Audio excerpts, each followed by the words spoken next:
Hi hello അസ്സാം വലൈക്കും. എല്ലാവർക്കും ഹനാസ് കിച്ചണിലേക്ക് സ്വാഗതം. ഇന്നത്തേത് പുതിയാപ്പിളമാർക്ക് ഉണ്ടാക്കി കൊടുക്കുന്ന ഒരു സ്പെഷ്യൽ റെസിപ്പിയാണ് മുട്ടസിർക്കയാണിത്. അപ്പോൾ ഇത് നല്ല നാരോട് കൂടിയിട്ട് എങ്ങനെ ഉണ്ടാക്കുന്നതെന്ന് നോക്കാം.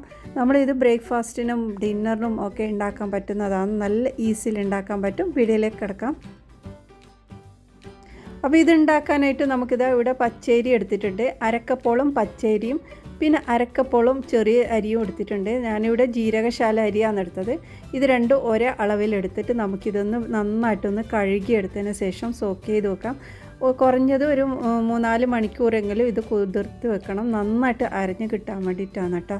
അപ്പോൾ അതുപോലെ അങ്ങനെ നമുക്ക് റെഡിയാക്കിയെടുക്കാം. അപ്പോൾ ഇത് 4-5 മണിക്കൂർ കഴിഞ്ഞതിന് ശേഷം ഞാനിതൊന്ന് കഴുകി മിക്സിയുടെ ജാറിലോട്ട് ഇട്ട് കൊടുത്തിട്ടുണ്ട്. ഇനി ഇതിലേക്ക് നമുക്ക് കുറച്ച് ചോറാണ് ആവശ്യം. അരക്കപ്പിലും കുറവായിട്ടാണ് ചോറെടുത്തത്. 1/4 കപ്പിലും കുറച്ച് കൂടുതലായിട്ട് ആ ഒരു ലെവലിൽ എടുത്തിട്ട് ഇതിലേക്ക് ഇട്ടിട്ടുണ്ട്. ഇനി നമ്മൾക്ക് ഒരു മുട്ടയാണ് എടുക്കുന്നത്, അത് ഇതിലേക്ക് ഇട്ടിട്ടുണ്ട്. ഇനി നമ്മൾക്ക് അരയാൻ വേണ്ടി കുറച്ചൊന്ന് വെള്ളം കൂടി ഒഴിച്ചു കൊടുക്കണം. ഒരുപാട് വെള്ളം ഒഴിക്കേണ്ട. വെള്ളത്തിൻ്റെ അളവ് കുറഞ്ഞത്ര നമുക്കൊന്ന് അരഞ്ഞ് കിട്ടിയെന്ന ആ ഒരു രീതിയിലാണ് നമുക്ക് വെള്ളം വേണ്ടത്. അപ്പോൾ ഇതിൽ 2 ടേബിൾ സ്പൂൺ മാത്രമാണ് ഞാൻ ഇതിലേക്ക് വെള്ളം ഒഴിച്ചത്. അതുകൂടിയിട്ട് നല്ല കട്ടിൽ തന്നെ അരച്ചെടുത്തിട്ടുണ്ട്. നമുക്ക് ഇനി വേണമെങ്കിൽ നമുക്ക് പിന്നീട് ഒഴിക്കാം. അപ്പോൾ ഈ ഒരു രീതിയിൽ അരച്ചെടുത്തതിന് ശേഷം മിക്സിയിലേക്ക് ഒരു 1/4 കപ്പ് വെള്ളം ഒഴിച്ചിട്ട് ആ ഒരു വെള്ളം ഇതിലേക്ക് ഒഴിച്ചിട്ടുണ്ട്. ഇതിനെല്ലാം കൂടി നന്നായിട്ടൊന്ന് മിക്സാക്കിയെടുക്കാം. അപ്പോൾ ഈ ഒരു കട്ടിയിലാണ് നമുക്ക് ഇപ്പോൾ ഉള്ളത്. വെള്ളം കൂടിയാൽ നമ്മൾ വിചാരിച്ച പോലത്തെ ആ ഒരു ഷേപ്പ് ആ ഒരു രീതിയിലും കിട്ടില്ല. അപ്പോൾ വെള്ളത്തിൻ്റെ അളവ് കഴിയുന്നത്ര കുറച്ച് മാത്രം ഒഴിച്ചിട്ട് നമ്മളത് മിക്സാക്കി നോക്കാം. അപ്പോൾ ഇതാ ഈ ഒരു കട്ടിയിലും കൂടിയാണ് വേണ്ടത്. ഇനി നമ്മളിതിൽ പാകത്തിനുള്ള ഉപ്പും 2 ടേബിൾ സ്പൂണോളം സവാള ഇട്ടിട്ടുണ്ട്. പിന്നെ ഇതാ ഒരു പച്ചമുളക് ഇട്ടിട്ടുണ്ട്. പച്ചമുളകൊക്കെ നമുക്ക് കുട്ടികളൊക്കെ കഴിക്കുന്നെങ്കിൽ അത് നോക്കിയിട്ട് ഇടാം. അപ്പോൾ പച്ചമുളകിൻ്റെ എല്ലാം സ്മെല്ല് ഇതിലേക്ക് വരുമ്പോൾ നല്ല ടേസ്റ്റാണ് കേട്ടോ. അപ്പോൾ പണ്ട് കാലത്തൊന്നും നമ്മളിതൊന്നും ഇടാതെയാണ് ഉണ്ടാക്കിയത്. പക്ഷേ ഇതിൽ കുറച്ചൊക്കെ വെജിറ്റബിൾസൊക്കെ ചേരുമ്പോൾ നല്ല ടേസ്റ്റാണ്. പിന്നെ ഇത് അതേപോലെ തന്നെ കുറച്ച് ക്യാരറ്റും കൂടി ഇട്ടിട്ടുണ്ട്. എല്ലാം കൂടി ഇട്ട് നന്നായിട്ടൊന്ന് മിക്സാക്കിയെടുക്കാം. ഇനി ഇത് ചൂടുന്ന സമയത്ത് ശ്രദ്ധിക്കാനുള്ളത്, നല്ലോണം ചൂടുള്ള എണ്ണയിലേക്ക് ഇടാതെ ഒരു മീഡിയം ചൂടുള്ള ഒരു എണ്ണയിലാണ് നമ്മളിത് ചുട്ടെടുക്കേണ്ടത്. അങ്ങനെ ആകുമ്പോഴാണ് അതിൻ്റെ കറക്റ്റ് ഷേപ്പ് ഉണ്ടാവും. അല്ലെങ്കിൽ അത് അതിലായിട്ട് ഒലിച്ചിട്ടുണ്ടാവും.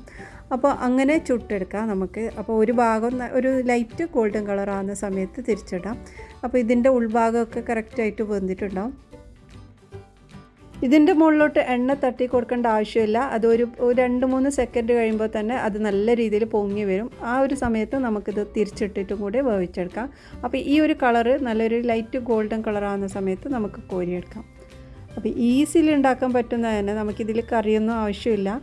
അപ്പോൾ നല്ല ടേസ്റ്റും ഉണ്ട്. മക്കൾക്കെല്ലാം ഇഷ്ടപ്പെടും. ഇത് ചുടുന്ന സമയത്ത് ഒരുപാട് എണ്ണയും പിടിക്കുന്നില്ല കേട്ടോ. അപ്പോൾ നല്ല ഒരു പെർഫെക്റ്റ് ആയിട്ടുള്ള ഒരു റെസിപ്പിയാണ്. നിങ്ങൾ ട്രൈ ചെയ്തിട്ട് നിങ്ങളുടെ വിലയേറിയ അഭിപ്രായം അറിയിക്കണേ.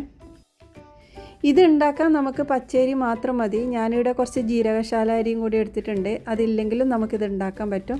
അതാവുമ്പോൾ കുറച്ചൊരു നല്ലൊരു സ്മെല്ല് ഉണ്ടാവാൻ വേണ്ടിയിട്ടാണ് അതെടുത്തത്. അപ്പോൾ ഈ ഒരു രീതിയിൽ നിങ്ങൾ ഉണ്ടാക്കി നോക്ക്. നമുക്ക് ഇതിൻ്റെ കൂടെ ചിക്കൻ കറി, ബീഫ് അങ്ങനെയൊക്കെ നല്ല ടേസ്റ്റ് ആയിരിക്കും കേട്ടോ. പണ്ടൊക്കെ നമ്മുടെ പുതിയാപ്പിളമാർക്കൊക്കെ ഉണ്ടാക്കി കൊടുക്കുന്ന ഒരു അപ്പമാണ്. ഇപ്പോൾ എല്ലാവർക്കും ഉണ്ടാക്കാൻ പറ്റുന്നത് തന്നെ. നല്ല ഈസിയാണ്. എല്ലാവരും ട്രൈ ചെയ്തിട്ട് നിങ്ങളുടെ വലിയൊരു അഭിപ്രായം അറിയിക്കണേ. ഇനി അടുത്ത നല്ല റെസിപ്പിയുമായി വീണ്ടും വരാം. ബായ്.